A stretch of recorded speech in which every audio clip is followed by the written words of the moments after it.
أمام الجيش الذي انتهت كل رغباته في تحقيق البطولة، بينما النصر يمني نفسه بعد أن خسر المباراة الأولى بهدفين مقابل هدف واحد أمام نادي بني ياس، وبعد ذلك نجح بالفوز بهدفين مقابل هدف واحد أمام نادي الصفاقسي التونسي. اليوم يمني نفسه بالفوز لعله يصل إلى 6 نقاط، وهو يعلم أن بني ياس لديه 6 نقاط، والمباراة الأخيرة ستكون يوم الغد ما بين يعتقد أنه يثبت نفسه يوما بعد يوم في ورقة جوستافو كوستاس الرجل الأرجنتيني. الآن كرة ملعوبة والكرة فيها محاولة لكنها تبعد.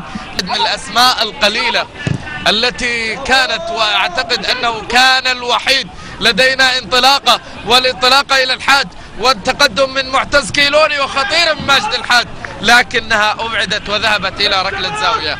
السيد واحد من الأسماء القليلة التي كانت في مفاوضته في البداية وكان سعرها أقل، لكن في النهاية كان القرار باختيار مارسير. الآن كرة ملعوبة خطيرة والنصر يتقدم. جول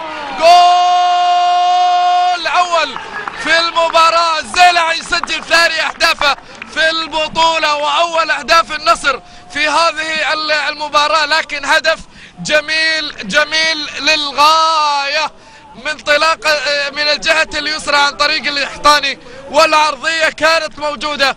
شوف الإعادة العرضية كانت موجودة، وبعد ذلك حارس المرمى طه موسى أرسلها بقصر من ذلك مثلا لاحتمالات المباراة الغد الصفاقسي وبني ياس. الآن كرة ملعوبة وتسديدة لكنها مرت من جوار. يرسل كرة أرسلها بطريقة سريعة وممتازة للقحطاني، يتقدم حلوة جميلة.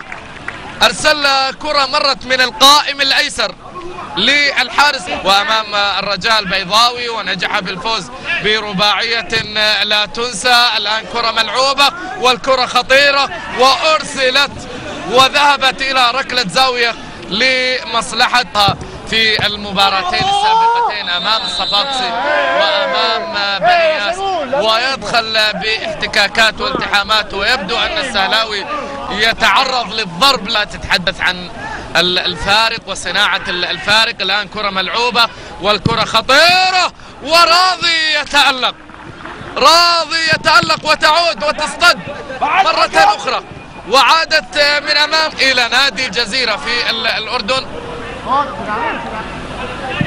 كرة ترسل على فكرة نادي الجزيرة، لكن نادي الجزيرة في الأردن، لكن احنا مثلا نتكلم عن نادي الجزيرة الإماراتي الذي يقدم دورة. والآن كرة ملعوبة والكرة وصلت مباشرة إلى طاولة الدولية، ورصيد عالي من الأداء المميز بالنسبة لله. هنا تمريرة، والتمريرة تبعد عن طريق عنتر يحيى الذي أبعد الكرة الماضية من أمام مارسير. يتقدم والكرة ترسل خطيرة جول.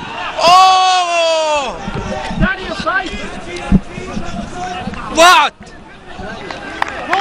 وصلت مرة أخرى، لكن لاحظ يعني الآن كرة ملعوبة. لاحظ يعني إلى هذه الدرجة حقيقة من المنافسة. الآن كرة ملعوبة والكرة ترسل، نظير العمل الموجود في هذه المباراة، وترسل وتضيع. محاولات نادي الجيش كانت معظمها من خارج منطقة الجزاء، لكن هدف الزيلعي وفرصة للسهلاوي انفراد كانت هي الفرصة أو الفرص المتاحة لنادي النصر في هذه المباراة، ولقطة أيضا